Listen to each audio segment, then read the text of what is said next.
Trinetra Churu update में आपका स्वागत है। अवैध बायोडीजल के अनाधिकृत रिटेल आउटलेटों को बंद करने की मांग को लेकर सरदार शहर पेट्रोलियम डीलर्स एसोसिएशन की ओर से आज दूसरे दिन भी शहर के तमाम पेट्रोल पंप अनिश्चितकालीन के लिए बंद रहे।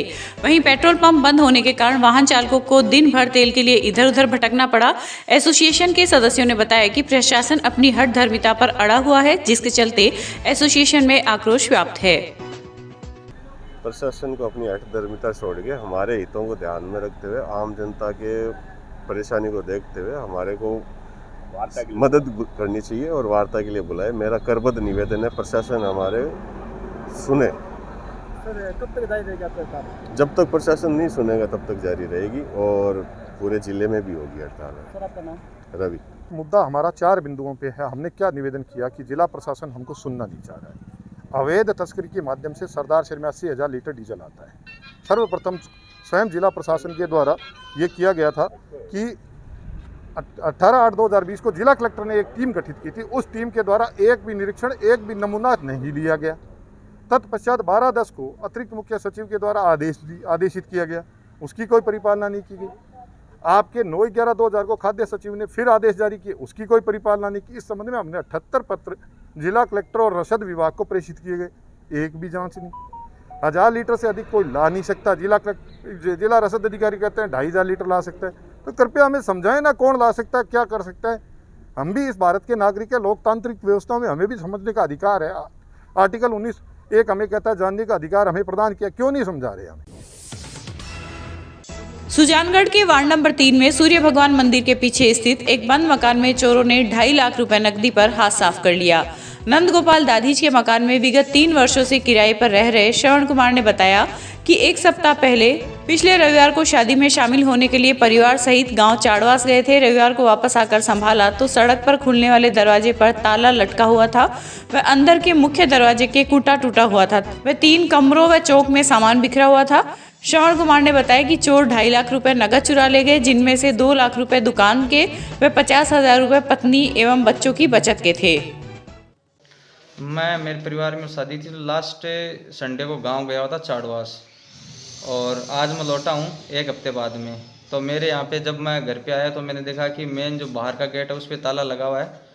अंदर आया तो मैंने देखा कि मेन दरवाज़ा, उसको जो सॉकेट है जहाँ पे अपन ताला लगाते हैं, वो कटर से कटिंग करके चोर अंदर आए हैं। और ये आप देख रहे हैं पूरा का पूरा सामान, जो 3 रूम है, सब पे एक एक चीज़ को उन्होंने देखा है। और मेरे यहाँ पे 2.5 लाख रुपये केस था, वो पूरा का पूरा लेके चले गए हैं। और इसके अलावा बाकी कई साड़ियाँ वाड़ियाँ जो अच्छी क्वालिटी की थी वो भी नुकसान हुआ है। तो मेरा पुलिस प्रशासन से ये रिक्वेस्ट है कि जल्द से जल्द उन चोरों को पकड़ा जाए और मेरा जो नुकसान है वो उसकी भरपाई की जाए। और मेरे यहाँ ही नहीं, पूरे सुजानगढ़ के अंदर दिन प्रतिदिन इस तरह की वारदात हो रही है। तो ये बहुत ही दुर्भाग्यपूर्ण है कि इस तरह की वारदात हो रही है और चोरों का अभी पता नहीं लग रहा है। भारत निर्वाचन आयोग एवं राज्य निर्वाचन आयोग के निर्देशानुसार चल रहे मतदाता सूचियों के संक्षिप्त पुनरीक्षण कार्यक्रम के अंतर्गत आज विशेष अभियान तिथि को बूथ लेवल अधिकारियों ने अपने अपने मतदान केंद्रों पर उपस्थित रहकर आवेदन प्राप्त किए। जिला कलेक्टर एवं जिला निर्वाचन अधिकारी डॉक्टर प्रदीप के गावंडे ने आज जिला मुख्यालय स्थित मदीना मुसाफिर खाना एवं गांव घंटेल के मतदान केंद्र पर जाकर मतदाता सूचियों के संक्षिप्त पुनरीक्षण कार्य का निरीक्षण किया एवं बूथ लेवल अधिकारी को आवश्यक निर्देश दिए। इस मौके पर उन्होंने केंद्रों पर मौजूद मतदाताओं से भी अधिक से अधिक संख्या में पात्र मतदाताओं के नाम मतदाता सूची में जुड़वाने की अपील की और कहा कि सशक्त लोकतंत्र में सबकी भागीदारी महत्वपूर्ण है। प्रत्येक पात्र युवा का नाम मतदाता सूची में होना चाहिए और प्रत्येक व्यक्ति को जागरूक रहकर अपनी भागीदारी सुनिश्चित करनी चाहिए। उन्होंने बताया कि भारत निर्वाचन आयोग एवं निर्वाचन विभाग राजस्थान द्वारा घोषित कार्यक्रम के अनुसार अर्हता तिथि 1 जनवरी 2021 के संदर्भ में फोटोयुक्त मतदाता सूचियों का विशेष संक्षिप्त पुनरीक्षण कार्यक्रम चल रहा है, जिसके तहत 29 नवंबर और 6 दिसंबर को विशेष अभियान की तिथियां घोषित की गई है। रतनगढ़ में दर्जनों बिजली के ट्रांसफार्मर तारबंदी के अभाव में खुले पड़े हैं, जिसके चलते कभी भी कोई बड़ा हादसा हो सकता है। कई ट्रांसफार्मर इतने नीचे हैं कि बच्चा भी उसे आसानी से छू सकता है। पोस्ट ऑफिस सड़क मार्ग, भर्तियों की ढाणी, परमाणा ताल स्थित भूतनाथ मंदिर, श्योलजी की कुई, गुर्जरों की ढाणी, पंचायती सड़क मार्ग के पास सहित कई स्थानों पर ट्रांसफार्मरों की तारबंदी क्षतिग्रस्त हो चुकी है व कई स्थानों पर ट्रांसफार्मरों के तारबंदी नहीं है तथा वो इतने नीचे है कि कभी भी बड़ी घटना घटित हो सकती है। रतनगढ़ में कोरोना की रफ्तार थमने का नाम ही नहीं ले रही है। लगातार संक्रमण बढ़ता जा रहा है तथा 3 दिनों में 38 लोग कोरोना पॉजिटिव आ चुके हैं। देर रात विभाग को मिली रिपोर्ट में 10 नए रोगी सामने आए हैं, जिसके साथ ही कोरोना का क्षेत्र में आंकड़ा 753 पर पहुंच गया है। चूरू रोड पर जलदायी विभाग के एक्सीएन ऑफिस के आगे क्षतिग्रस्त सड़क मार्ग पर आवागमन महीनों के बाद हाल ही में सुचारू हुआ है। वहीं दूसरी तरफ वार्ड संख्या 25 से परमाणा ताल में आने वाले गंदे पानी की निकासी के लिए नाली का निर्माण नहीं होने के कारण सड़क फिर से क्षतिग्रस्त होने लगी है व कीचड़ भी फैला रहता है। सड़क मार्ग पर गंदा पानी एकत्रित रहने के कारण आवागमन महीनों तक बाधित रहा था। वहीं पीडब्ल्यूडी विभाग ने उक्त सड़क मार्ग को संबंधित स्थान पर लगभग 2 फुट ऊपर उठाया और हाल ही में डामरीकरण भी किया गया, जिससे सड़क मार्ग पर यातायात सुचारू हो सका। लेकिन विडंबना है कि वार्ड 25 में परमाणा ताल में आने वाले पानी की निकासी के लिए स्थान पर नाली नहीं बने होने के कारण कीचड़ फैल रहा है। साथ ही सड़क भी क्षतिग्रस्त हो रही है, जिससे ऐसा लग रहा है कि कुछ ही दिनों बाद पुनः वही स्थिति उत्पन्न हो जाएगी। क्षेत्र के लोगों में पालिका प्रशासन से उक्त स्थान पर नाली के निर्माण की मांग की है। जिले के किसान खेती में दिन ब दिन नए नए नवाचार कर रहे हैं। इसी के तहत जिला मुख्यालय के किसान परंपरागत खेती के साथ साथ अब जैतून की खेती भी कर रहे हैं। वहीं राज्य सरकार की ओर से इसे और बढ़ावा देने के लिए पौधे निःशुल्क देने के साथ साथ रखरखाव के लिए भी सब्सिडी दी जा रही है। किसानों की आय दोगुनी करने की योजना में जैतून की खेती सबसे ज्यादा फायदे का सौदा साबित हो रही है। इसकी पत्तियां ऑलिव टी बनाने के काम आ रही है, जबकि इसके फलों से तेल निकाला जाता है। देखिए डॉक्टर मनोज योगाचार्य की यह खास रिपोर्ट। नमस्कार। किसान अपने खेत में बहुत सारे नवाचार करता है और मरुस्थलीय जगह पर अब किसान ये सोचता है कि मैं कुछ ऐसे नवाचार करूं जिससे मुझे आर्थिक उन्नति जो है वो अधिक मात्रा में मिले। लेकिन बहुत बार ऐसा भी होता है कि हमें सही ज्ञान, सही नॉलेज नहीं होता, उसकी वजह से भी हम लोग थोड़ी ठोकरें खा जाते हैं। लेकिन कई किसान लगातार अपनी मेहनत से उस असफलता को सफलता में भी बदल देते हैं। हालांकि हमारे साथ एक किसान है जो अभी बीच रास्ते में है। अभी सफलता असफलता की बात जो है वो क्लियर नहीं है, लेकिन इनका नवाचार जो है वो काबिल तारीफ़ है। यहाँ इन धोरों में और जैतून की खेती इन्होंने शुरू की है। नाम हम इनसे जानना चाहेंगे। गांव ये बालासर है, चूरू तहसील के अंतर्गत आता है, चूरू सरदारसर रोड पर है। जी पूरा परिचय बताइए। मेरा नाम हरचंद राम कड़वासरा, गांव बालासरा थुना, तहसील व जिला चूरू, राजस्थान। जी हरचंद जी, आपने जो ये जैतून लगाए हैं, पहली बार आपको किसने कहा कि जैतून लगाना चाहिए और यहाँ लग सकता है? सर मैं वैसे किसान सभा से जुड़ा हुआ हूँ, तो हमारी मीटिंग एक बार लोनकरण सर हुई थी। रास्ते में किसान बात कर रहे थे कि हरचंद जी मूंगफली कितनी हुई आपकी। मैंने ऐसे उनके साथ मजाक किया कि सर मैं तो जितनी बाजार से लाता हूँ उतनी होती है। बोले कैसे, आपके तो ट्यूबवेल है। मैं ट्यूबवेल में मेरा तो पानी खा रहा है। मैंने सारा सब कुछ औषधीय खेती जैसे एलोवेरा और कई तरह के सब कुछ कर लिया, लेकिन कामयाब नहीं हुआ। अब एक ही इच्छा रह गई है कि अब लोनकरण जा रहे हैं तो मैं वहाँ ये जैतून वाला देखूँगा। तो लोनकरण सर में वहाँ सरकारी में मैंने वो जाके देखा फार्म, तो मेरे को बहुत ही अच्छा लगा कि खारे पानी में ये होता है, सक्सेस है। तो सिंचाई भी बनती है पत्तियों से और इसका तेल बहुत महंगा बिकता है, जो स्वास्थ्य के लिए बहुत ही बढ़िया है। तो मैंने शुरुआत उनके कहने से फिर कृषि विभाग से मिला और बस्सी से मेरे को पौधे मिले। तो अच्छा, ये लगा आपके फ्री में आए पौधे या कोई योजना के अंतर्गत? हाँ, ये सरकारी अनुदान से पौधे मिले। अच्छा, वो ड्रिप सिस्टम जो है ये मैंने खुद ने लगाया ड्रिप सिस्टम। अच्छा, इन पौधों को लगाए हुए कितने साल हो गए आप? ये तीसरा वर्ष है मेरा सर। तीसरा वर्ष है। तो इसको फल कब आने की संभावना है? इसमें 4 वैरायटी दी गई है मेरे को, तो एक वैरायटी होती साल कुछ फल लगे। बाकी अभी ये कहता उनके कृषि विभाग वालों का कहना ये है कि 4 साल बाद में फल आएंगे। अच्छा, तो जैतून का तो बीज मतलब जैसे नीम की निमोली होती है उस तरीके का सा बीज होता है इसका? निमोली से कुछ बड़ी साइज होती है। कुछ बड़ी साइज है। तो ये जैसे इसका मार्केट आपको क्या बताया गया, कहाँ मार्केट मिले? हमारे को तो यही बताया गया कि आपके पास तो वो लोनकरण सर नज़दीक ही है, तो वहाँ ले जाओ, वहाँ गवर्नमेंट की फैक्ट्री है। तो वो खरीदेंगे और वो तेल निकालेंगे। वैसे हमने सुना है कि जो भी औषधीय फसल आपके पास है तो नीमच मंडी बहुत बड़ी मंडी मानी जाती है, मध्य प्रदेश में है, चित्तौड़ के पास ही है, तो वहाँ इसको जो है बेचा जा सकता है। तो उस मंडी का भी आप पता करके रखें, अगर कोई आपका जानकार है, या वहाँ के फ़ोन नंबर लेकर बातचीत करके रखें। कभी भी आप इस तरीके की खेती करते हैं या तो कॉन्ट्रैक्ट बेस पे करें या फिर आपको पता हो कि ये बेचना कहाँ है, वरना क्या होता है हमारी फसल तैयार हो जाती है फिर समस्या खड़ी हो जाती है। ये जैतून का पौधा आपने लगाया, क्या विशेष इसका रखरखाव रखते हैं या आपने इसमें खारा ही पानी दिया, क्या करते हैं इसकी देखभाल? शुरुआत में मैंने बरसात का पानी दिया इसमें। अच्छा। ऐसे हमारे पानी में बहुत नमक है। हाँ। तो अब इसकी हाइट बढ़ गई है, दूसरी तीसरी साल चल रही है। अब बीच में मैं खेती करता हूँ तो ही फौर से इसको कोई दिक्कत नहीं है। अच्छा। और पानी भी कुएं का ही देता हूँ जो नमकीन पानी है। अच्छा, मतलब अगर दोपहर में जो नमक का पानी पेड़ों पर गिरता है वो जल जाते हैं, तो ये नहीं जलता? नहीं, अब नहीं जल रहे, छोटे पौधे होते हैं वो जल जाते हैं। वो जल जाते हैं। हाँ। तो आप देखें कि खारा पानी भी ये सहन करता है, इसका मतलब है कि इस टेम्परेचर में ये होता तो है। कोई भी नहीं, किसान लगा टेम्परेचर तो 50 तक जाता है। चूरू जिले का तो आपको पता है, तो ये खराब नहीं हुए। और सर्दी में तो बहुत ही बढ़वार होती है इनकी। अच्छा। हाँ। अच्छा, माइनस सर्दी में भी ये बढ़ते रहते हैं। माइनस में बढ़ते हैं। हाँ, बढ़िया। तो आप इसी प्रकार अपने कर्तव्य की ओर चलते रहें और सहयोग जो है वो आपको ज़रूर कहीं ना कहीं मिलेगा। हम आपके हमेशा इन कार्यों को जो है जितना भी प्रचार दे पाए उतना प्रचार देने का प्रयास करेंगे। बहुत बहुत धन्यवाद। तो आपको औषधीय खेती जो है वो परंपरागत जो खेती है उसके अलावा आपको लाभ देने वाला हो सकता है। अब मेरे साथी नरेश जी शर्मा के साथ मैं डॉक्टर मनोज योगाचार्य लेता हूँ इजाज़त। त्रिनेत्र टीवी के लिए नमस्कार।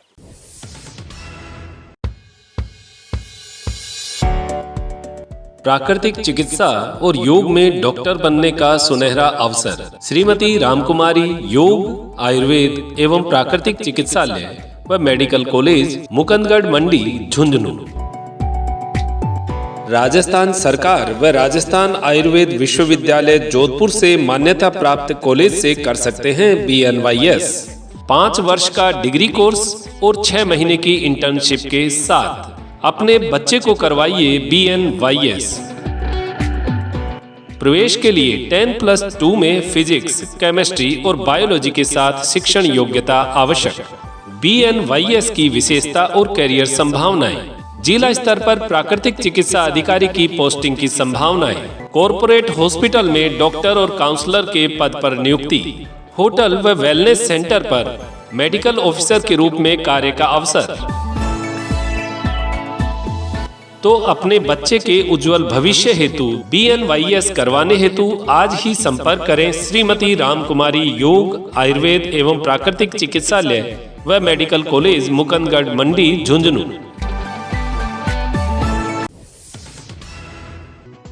चूरू के मदीना मुसाफिर खाना में सामाजिक कार्यकर्ता और कांग्रेस नेता जमील चौहान के 51वें जन्मदिन पर 100 से ज्यादा लोगों ने रक्तदान कर पुनीत कार्य किया। इस अवसर पर चौहान ने बताया कि रक्तदान करने से पुण्य की प्राप्ति होती है। आप लोगों द्वारा किए गए रक्तदान से किसी की जिंदगी को बचाया जा सकता है, इसलिए प्रत्येक युवा को रक्तदान करना चाहिए। इस मौके पर जिला कलेक्टर प्रदीप के गावंडे, कांग्रेस नेता रियाजत खान, महिला कांग्रेस की प्रदेश अध्यक्ष रेहाना रियाज सहित शहर के अनेक गणमान्य जन मौजूद थे। हमारे चिर युवा कार्यकर्ता जमील चौहान जी के जन्मदिन के अवसर पर चूरू जिला अंजुमन अल शबाब कमेटी के द्वारा एक ब्लड डोनेशन कैंप का आयोजन किया गया, क्योंकि ब्लड की बहुत ज़रूरत रहती है। चूरू जिला मुख्यालय भी है, इधर ज़रूरतमंद भी बहुत ज़्यादा है। कई जगह ऐसा होता है कि ब्लड की ज़रूरत पड़ती है और ग्रुप का ब्लड मिलता नहीं है। तो ये युवा लोगों की एक सोच, यंग जनरेशन इस और सामाजिक राजनीति से परे सामाजिक कार्यों की ओर भी वो उनका जो रुझान है, ये बहुत बढ़िया बात है। इसको प्रोत्साहित करने के लिए हम लोग सभी आए हैं, सीनियर लोग सारे, और ये एक बहुत अच्छी शुरुआत है। ऐसी शुरुआत बराबर होना चाहिए, ऐसा काम लगातार चलना चाहिए। आज सर्व समाज के युवाओं ने रक्तदान का कार्यक्रम टीम जमील चौहान दोनों ने सामूहिक रूप से आज रखा है। मैं युवाओं का हृदय से आभार व्यक्त करता हूं कि आज के दिन को चुना। ये कैंप वैसे 17 को होना था, माननीय मास्टर भवनलाल जी की डेथ के कारण उस दिन स्थगित हो गया था, और जन्म दिवस पर मेरे इन्होंने रखा था कार्यकर्ताओं ने, साथियों ने। मैं इनका हृदय से आभार व्यक्त करता हूं कि इन्होंने एक कार्यकर्ता को मान सम्मान जो दिया, रक्तदान की कमी को महसूस करते हुए साथियों ने निर्णय लिया कि रक्तदान कार्यक्रम के माध्यम से ही आपका जन्मदिवस हम मनाएंगे। तो मैं कहता हूं कि ये युवाओं द्वारा लिया गया निर्णय सराहनीय है और इससे और भी युवा समाज में प्रेरणा लेंगे। धन्यवाद। जय हिंद, जय भारत। अगर आपने वाहन पर फास्टैग नहीं लगवाया है तो लगवा ले। जनवरी से सभी नेशनल हाईवे पर कैश लाइन को बंद कर दिया जाएगा। वाहन सिर्फ फास्टैग लेने से ही निकलेंगे। दरअसल national highway authority of India सभी टोल प्लाजा पर नकदी लेन देन बंद करने जा रहा है। इसलिए सभी 4 पहिया वाहनों में 31 दिसंबर तक फास्टैग लगाने की बात कही जा रही है। इसके बाद जिन गाड़ियों में फास्टैग नहीं होने पर टोल प्लाजा के एक लाइन में लंबी लाइन में लगना पड़ सकता है, क्योंकि राष्ट्रीय स्तर पर पूरी तरह से फास्टैग अनिवार्य हो जाएगा। राज्यपाल कलराज मिश्र ने राजस्थान महामारी विधेयक 2020 को अपनी मंजूरी दे दी है। राज्यपाल की अनुमति के साथ ही अब इस विधेयक के अंतर्गत सार्वजनिक स्थानों, कार्यस्थलों, सामाजिक राजनीतिक आयोजन, लोक और निजी परिवहन स्थल, समारोह में बगैर मास्क व्यक्ति या व्यक्तियों का समूह एकत्रित नहीं हो सकेंगे। राज्यपाल की अनुमति के साथ ही राजस्थान में यह विधेयक लागू हो गया है। दरअसल राजस्थान विधानसभा में प्रदेश की गहलोत सरकार ने राजस्थान महामारी संशोधन विधेयक 2020 ध्वनि मत से पारित करवा लिया है। इसके बाद यह विधेयक मंजूरी के लिए राज्यपाल के पास भेजा गया था। राज्यपाल कलराज मिश्र ने इस विधेयक को मंजूरी दे दी है। राज्यपाल की मंजूरी के साथ ही अब प्रदेश में यह विधेयक लागू हो गया है। इस विधेयक का उद्देश्य कोरोना संक्रमण महामारी के प्रभावी रोकथाम के लिए लाया गया है। चूरू मुख्यालय के स्थानीय शिव कॉलोनी में विद्या भारती के एक और विद्यालय श्री ओंकारमल सर्राफ आदर्श विद्या मंदिर का भूमि पूजन कार्यक्रम आयोजित होगा। चूरू संकुल प्रमुख किशन लाल सैनी ने बताया कि श्याम सुंदर सर्राफ तथा मुरली मनोहर सर्राफ अपने पिता ओंकारमल सर्राफ की पुण्य स्मृति में एक नवीन विद्यालय भवन का निर्माण करवा रहे हैं, जिसका शिलान्यास सर्राफ परिवार तथा विद्या भारती के पदाधिकारियों द्वारा कल दिनांक 30 नवंबर सोमवार को दोपहर 12:15 बजे शिव कॉलोनी के वृज वाटिका परिसर में संपन्न होगा। बड़ा प्रसन्नता का विषय है कि विद्या भारती के विद्यालय में एक कल सोमवार दिनांक 30 नवंबर को एक नया विद्यालय जुड़ने वाला है। चूरू नगर के लोगों के लिए ये प्रसन्नता का विषय है। यहाँ के निवासी सराफ परिवार द्वारा श्री ओंकारमल सराफ आदर्श विद्या मंदिर का कल भूमि पूजन का कार्यक्रम सराफ परिवार द्वारा किया जा रहा है। हम सब के लिए बड़ा प्रसन्नता का विषय है कि इन विद्या मंदिरों की संख्या में एक नया विद्यालय कल जुड़ने वाला है। उसकी भूमि पूजन का कार्यक्रम कल संपन्न होगा। कोलकाता प्रवासी व चूरू के इंटरनेशनल मर्चेंट टिम्बर और federation of all India timber merchant so millers and aligned industry के प्रेसिडेंट नवल केडिया 3 दिसंबर को होने वाली अंतर्राष्ट्रीय webinar wood from Finland India 2020 में शिरकत करेंगे। इस वेबिनार में केडिया के साथ साथ फिनिश शॉ मिल्स एसोसिएशन के मैनेजिंग डायरेक्टर काई मैरीगोर, टोटल एनवायरनमेंट के vice president Abrar Ahmed, JPJ Wood Oy के सेल्स डायरेक्टर पाउली अल्टोनेन, बेंट सांटू ऑटजट ऑय के sales manager Heikki Kakkonen भी चर्चा करेंगे। जिला पर्यावरण सुधार समिति द्वारा संचालित चाइल्ड हेल्पलाइन की ओर से एक विशेष अभियान चलाया जा रहा है। जिला समन्वयक कपिल भाटी ने बताया कि हर वर्ष की भांति इस वर्ष भी चाइल्ड हेल्पलाइन चूरू की ओर से सालासर में 3 दिवसीय अभियान चलाया जा रहा है, जो दिनांक 28 नवंबर से 30 नवंबर तक रहेगा, जिसके तहत टीम के द्वारा सालासर में भिक्षावृत्ति व बाल श्रम करते हुए बच्चों को मुक्त करवाया जाता है और उनके परिवार को भविष्य में दोबारा भिक्षावृत्ति और बाल श्रम न करवाने के लिए शपथ दिलाई जाती है। वहीं इस अवसर पर कोविड-19 के संक्रमण की रोकथाम हेतु करीब 500 मास्क भी वितरित किए गए। चूरू के सवाई सागर बालाजी धाम के 21वें स्थापना दिवस समारोह के प्रथम दिवस आज गणेश पूजा व संगीतमय सुंदरकांड पाठ की चौपाइयों से वातावरण को आध्यात्मिक बना दिया। धाम के महंत संत कुमार सारस्वत ने बताया कि कोरोना गाइडलाइन के तहत पंडित नरोत्तम नागवान, रामचंद्र दाधीश, लक्ष्मण पारीक के नेतृत्व में धाम के कार्यकर्ताओं ने सुंदरकांड पाठ में भागीदारी निभाई। वहीं 2 दिवसीय कार्यक्रम के तहत कल सुबह अनेकों आयोजन होंगे। प्रधानमंत्री नरेंद्र मोदी ने अपने मासिक रेडियो कार्यक्रम मन की बात के माध्यम से राष्ट्र को संबोधित किया। रेडियो कार्यक्रम मन की बात हर महीने के आखिरी रविवार को प्रसारित किया जाता है। उन्होंने अपने संबोधन में कहा कि हर भारतीय को यह जानकर खुशी होगी कि देवी अन्नपूर्णा की एक बहुत पुरानी मूर्ति कनाडा से भारत वापस आ रही है। उन्होंने कहा कि यह लगभग 100 साल पहले 1913 के करीब वाराणसी के एक मंदिर से चुराकर देश से बाहर भेज दी गई थी। उन्होंने मूर्ति वापस भेजने के लिए कनाडा सरकार और अन्य सहयोगियों का आभार भी प्रकट किया। वहीं जिले भर में भी आज भाजपा पार्टी के सभी वरिष्ठ नेताओं व कार्यकर्ताओं ने अपने अपने स्थान पर मन की बात कार्यक्रम सुना। इसी क्रम में जिला कार्यालय में मन की बात कार्यक्रम सुना गया। जिला अध्यक्ष पंकज गुप्ता ने चूरू विधानसभा के बूथ नंबर 145 व मंडल अध्यक्ष सुरेश सारस्वत व दीनदयाल सैनी ने कार्यकर्ताओं के साथ इस कार्यक्रम को सुना। इस दौरान निरंजन लाल प्रजापत, मंडल मंत्री किशन लाल किरोड़ीवाल, कल्पना सैनी, मोनिका प्रजापत सहित अनेक कार्यकर्ता उपस्थित थे। सरदार शहर के मुख्य बाजार में आज बिना मास्क घूम रहे आम जन को थानाधिकारी सतीश यादव व समाज सेवी रामलाल मिश्र द्वारा मास्क वितरण किए गए। इस अवसर पर थानाधिकारी यादव ने कहा कि समझाइश के बाद भी अगर लोग बिना मास्क के घर से बाहर निकल रहे हैं तो उन पर कार्रवाई करते हुए चालान काटे जाएंगे। इस अवसर पर यातायात प्रभारी गणपत राम व कांस्टेबल मोहन लाल सहित अनेक लोग मौजूद थे। सुजानगढ़ क्षेत्र में 2 मोटरसाइकिलों की भिड़ंत में 2 युवकों की मौत हो गई, वहीं 2 युवक घायल हो गए। जानकारी के अनुसार बीती रात करीब 1 बजे परावा गांव से निकलते ही सारोठिया रोड पर 2 मोटरसाइकिलों में भिड़ंत हो गई। टक्कर इतनी तेज थी कि मोटरसाइकिल पर सवार एक की मौके पर ही मौत हो गई, जबकि दूसरे ने राजकीय बगड़िया चिकित्सालय पहुंचते ही दम तोड़ दिया।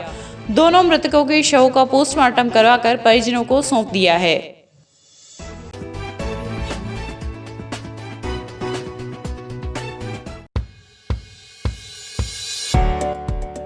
प्राकृतिक चिकित्सा और योग में डॉक्टर बनने का सुनहरा अवसर। श्रीमती रामकुमारी योग, आयुर्वेद एवं प्राकृतिक चिकित्सालय व मेडिकल कॉलेज, मुकुंदगढ़ मंडी, झुंझुनू।